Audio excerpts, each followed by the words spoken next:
سورۃ العصر آخری آیت کا آخری حصہ۔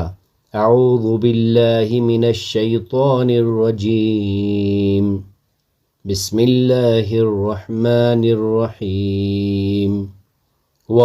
اور تواصو ایک دوسرے کو تلقین کی، بالصبر صبر کی، وتواصوا بالصبر اور ایک دوسرے کو صبر کی نصیحت کی، وتواصوا بالصبر اور ایک دوسرے کو صبر کی نصیحت کریں، وتواصوا بالصبر اور ایک دوسرے کو صبر و تحمل کی تلقین کرتے رہے، وتواصوا بالصبر اور ایک دوسرے کو صبر کی تاکید و تلقین کی، وتواصوا بالصبر اور ایک دوسرے کو صبر کی تاکید کرتے رہے، وتواصوا بالصبر and advised each other to patience، وتواصوا بالصبر and counsel each other to be steadfast، وتواصوا بالصبر and who exhort one another to steadfastness۔ اللہ تعالیٰ کی توفیق سے پہلی آیت والعصر زمانے کی قسم، زمانہ گواہ ہے، ان الانسان لفی خسر کہ یقیناً انسان سر تا سر نقصان میں ہے، الا الذین آمنوا سوائے ان لوگوں کے جو ایمان لائے، وعملوا الصالحات اور نیک عمل کیے، وتواصوا بالحق جنہوں نے آپس میں حق کی وصیت کی، وتواصوا بالصبر اور ایک دوسرے کو صبر کی نصیحت کی۔ خسارے سے بچنے کے لیے عمل سے خالی ایمان کافی نہیں، اور نہ صرف خود عمل کر لینا کافی ہے، بلکہ ایک دوسرے کو حق بات کی تاکید کرنا بھی ضروری ہے۔ حق سے مراد وہ ہدایت ہے جو وحی کی صورت میں اللہ تعالیٰ کی طرف سے نازل ہوئی، جس میں قرآن و حدیث دونوں شامل ہے۔ پھر ان تینوں چیزوں یعنی حق پر ایمان لانے، اس پر عمل کرنے اور اسے دوسروں تک پہنچانے میں بے شمار مصائب و تکالیف پیش آ سکتی ہیں۔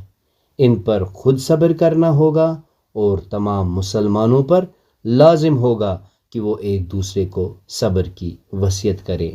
صبر کے معنی ہیں باندھنا اور روکنا، یہ تین قسم کا ہے۔ حق پر صبر اور اس کی پابندی پر، مثلا توحید، اتباع سنت اور نماز روزے پر پابند رہنا۔ دوسرا برائی سے صبر، مثلا شرک، زنا، قتل ناحق اور جھوٹ وغیرہ سے صبر۔ تیسرا مصیبت پر صبر اور ہر قسم کے جزا سزا سے پرہیز۔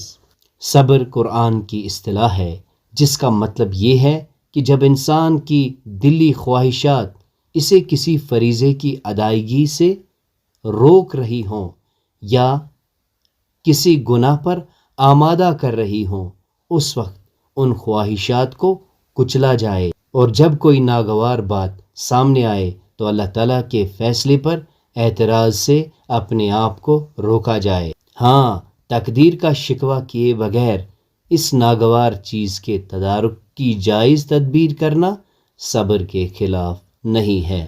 معلوم ہوا کہ حق کو قبول کرنے، اس کی حمایت کرنے، کلمہ حق کہنے اور راہ حق پر چلنے کے نتیجے میں طرح طرح کی مشکلات پیش آتی ہیں، تکالیف اور مشقتوں کا سامنا کرنا پڑتا ہے، اور مخالفتوں کے طوفان سے گزرنا پڑتا ہے، نقصانات بھی برداشت کرنا پڑتے ہیں اور قربانیاں بھی دینا پڑتی ہیں۔ اسی لیے حق کے ساتھ صبر و استقامت، تحمل و بردباری اور عزم و حوصلہ کا ہونا بھی ضروری ہے۔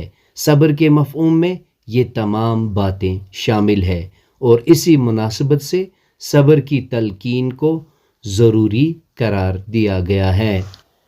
وتواصوا بالحق وتواصوا بالصبر سے معلوم ہوتا ہے کہ ان کے اندر حق اور صبر کی صفات موجود ہیں، اور یہ ان پر عمل کرنے کے ساتھ ساتھ دوسروں کو بھی ان کی دعوت دیتے ہیں۔ اس سے معلوم ہوا کہ جس طرح ایمان سے عمل صالح وجود میں آیا، اسی طرح عمل صالح سے تواصی وجود میں آیا۔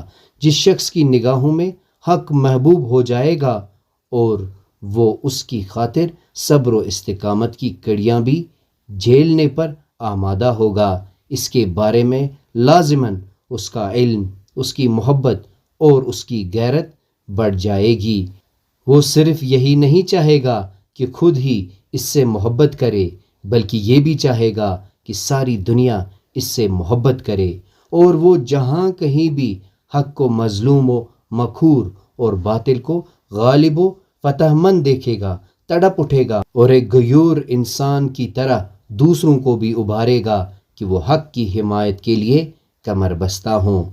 اس کا دوسروں کو یہ ابھارنا بھی خود اس کے اپنے ہی جذب حمیت حق کا ایک قدرتی نتیجہ ہے اور اس کا ایک حصہ ہے۔ معلوم ہوا کہ خسارے سے بچنے کے لیے نہ صرف خود صبر و استقامت کا دامن مضبوطی سے تھامے رکھنا ہوگا، بلکہ اسے اپنے ساتھیوں کو بھی اس کی تلقین و نصیحت کرنا ہوگی۔ اسی لیے حضرت لقمان نے اپنے بیٹے کو جب امر بالمعروف کی نصیحت کی تو ساتھ ہی صبر کی تلقین بھی کی۔ یا بنی اقم الصلاۃ، اے میرے بیٹے نماز قائم کرو، وامر بالمعروف اور نیکی کا حکم دو، وانہا عن المنکر اور برائی سے روکو، واصبر علی ما اصابک اور جو بھی تکلیف تمہیں پہنچے اس پر صبر کرو۔ بہرحال حق کا سفر آزمائش و ابتلا کے خارزاروں سے ہو کر گزرتا ہے۔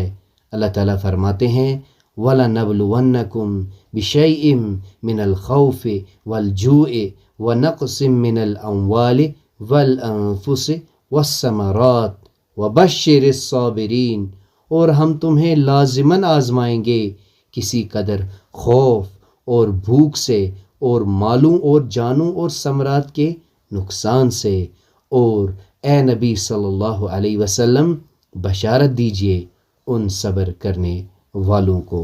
اللہ تعالیٰ سے دعا ہے کہ وہ ہمیں وقت کی قدر کرنے کی توفیق دے، اللہ تعالیٰ ہمیں خسارے سے بچائے، اللہ تعالیٰ ہمارے ایمان میں استحکام، عمل صالحہ کی توفیق، حق اور صبر کی تلقین کرنے کی توفیق دے، اللہ تعالیٰ ہمارے قدم جمائے، اللہ تعالیٰ ہمیں ہدایت دے۔